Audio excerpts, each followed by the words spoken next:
The NCAA Tournament is less than a month away, which means it is the most critical time for research and analysis. Luckily, I'm here to provide you with both. This video is the 3 teams that scare me most for 2024 March Madness. Every year we see upsets. That's the fun in March Madness, as long as you pick the right ones in your bracket.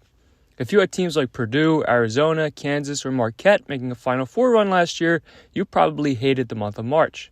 That's why we're looking at teams who could potentially be on upset watch for this year's tournament, and these 3 teams that scare me the most for 2024 March Madness. If you enjoy the video, be sure to like and subscribe, as well as leave a comment with your thoughts. It's mid-February, and these 3 teams are all projected to be top 3 seeds, with one of them projected to be a 3 seed, and the other 2 projected to be 2 seeds. The presentation of these 3 teams will go in order from the one that scares me a bit, the one that scares me a lot, and the one that is downright frightening to predict a successful tournament run for. Let's start with the least scariest of the 3 teams, the Iowa State Cyclones. When I say least scariest, I'm talking in terms of their expectations or how deep they'll go into the tournament. If you're on this list, it's not a good thing, but being first means I'm at least not concerned with you living up to your expectations as I am with the other teams. As of today, Iowa State is plus 2,500 to win it all, the 12th best odds.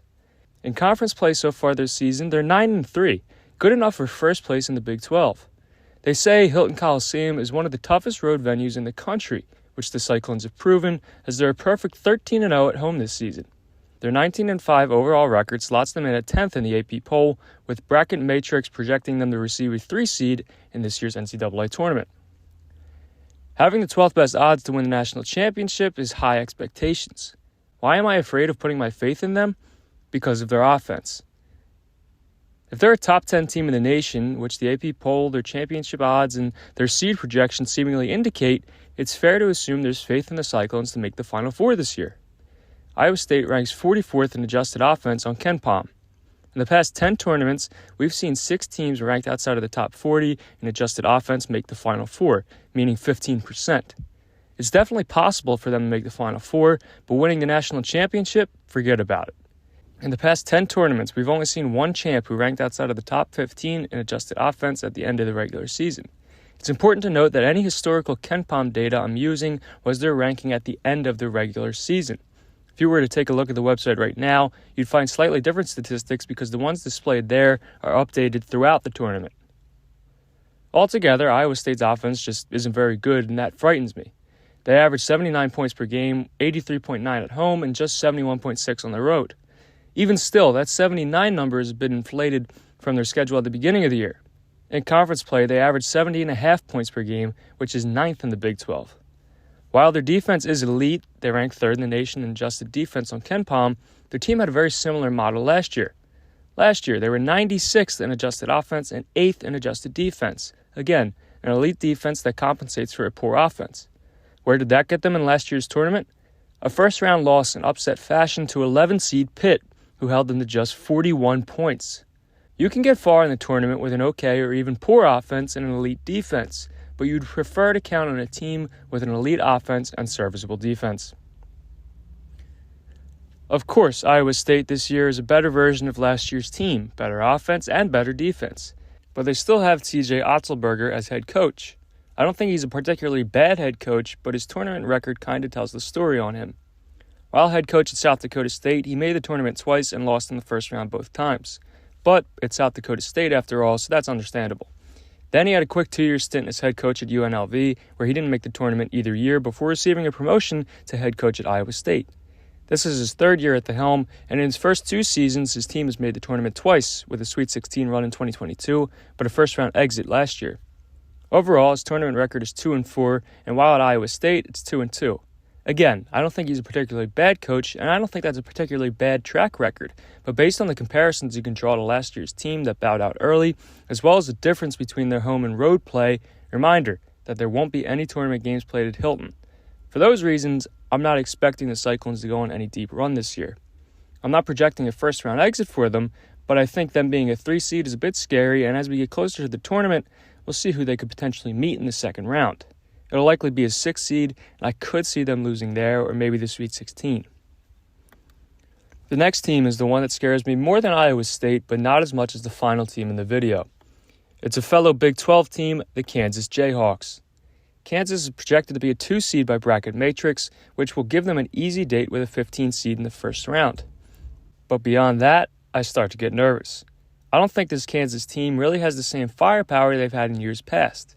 Kevin McCullough, their leading scorer, has missed the past 2 games for the Jayhawks, and while they seem to be fine without him in their win over Baylor, they sorely missed his offensive production Monday night in Lubbock as they scored just 50 points. Additionally, I don't really even think that Kevin McCullough is that good. It's not anything personal. I don't think he's a bad player, but this is now his 5th year in college after spending 3 with Texas Tech and the past 2 with Kansas, and I'm yet to see him really do anything outstanding. His 19.5 points per game this year is by far the most in his career, but I don't really view him as a primary scorer like Bill Self is asking him to be this season.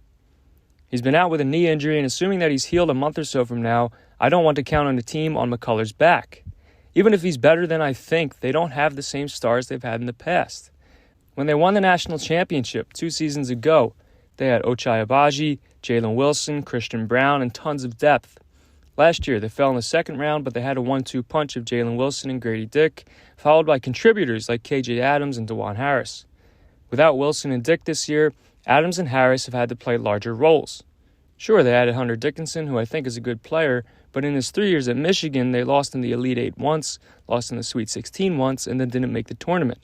That's nothing to be ashamed of, but what I'm saying is it's not like Dickinson constantly carried Michigan to Final Four appearances. And when you look at their roster, who's a real contributor outside of McCullough and Dickinson? KJ Adams has given them 12 points a game, but after him you're looking at DeJuan Harris and freshman Johnny Furphy, who have each averaged about 8 points. Maybe I'm being too critical, but I think the proof is in the pudding. Take a look at their KenPom statistics. They've fallen to 18th in adjusted efficiency margin with rankings of 46th in adjusted offense and 17th in adjusted defense. That's a worse offensive ranking than Iowa State and a far worse defensive ranking. I'm concerned with Iowa State at a 3 seed. Do you see why I'm even more concerned with Kansas as a 2? It does help that they have 2-time national champion head coach Bill Self, who wasn't coaching during the round of 32 exit last year as he had something medical related going on. Despite Self's presence, I just do not feel confident in Kansas this year. That's why they're a team that scares me for March Madness this year.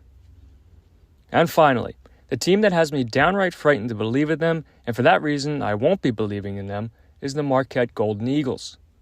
Marquette is 4th in the AP poll and projected to receive a 2 seed in the NCAA Tournament. They're 19-5 overall and 10-3 at conference play. Taking a look at their KenPom ranks, they're 10th overall, 21st in adjusted offense, and 15th in adjusted defense, a very well-rounded team. They've got the reigning Big East Player of the Year, Tyler Kolek. They've won some big games over Kansas, Texas, and Creighton earlier in the season, and they've won 8 straight games. As with the previous 2 teams in this video, they look to be in good shape, but history is what worries me with Marquette. More specifically, the history of their head coach, Shaka Smart, in the NCAA Tournament. This is a drum I've been pounding for years. I don't have anything personal against Shaka. I don't dislike him. When I'm making picks and predictions, particularly regarding the NCAA Tournament, I try my best to stay away from emotions anyway and side with facts and history. Here's the history of Shaka Smart in the NCAA Tournament. He made his first tournament in his 2nd year as head coach of VCU back in 2011 and went on a miraculous classic Cinderella Final Four run with his 11-seeded Rams. He spent 4 more years at VCU where he lost in the round of 32 twice and lost in the round of 64 twice for a 2-4 record before receiving a promotion to become head coach of the Texas Longhorns. While at Texas for 6 years, he made the tournament 3 of those and missed the other 3, not winning a single tournament game. His Longhorns were a round of 64 exit all 3 times they made the tournament, advancing his post-Final Four run tournament record to 2-7. Marquette must have seen something in him because they hired him as their head coach. Now, in his 3rd year with the Golden Eagles, he lost in the round of 64 in 2022, and as a 2 seed in last year's tournament, Marquette lost in the round of 32, bringing that record to 3-9.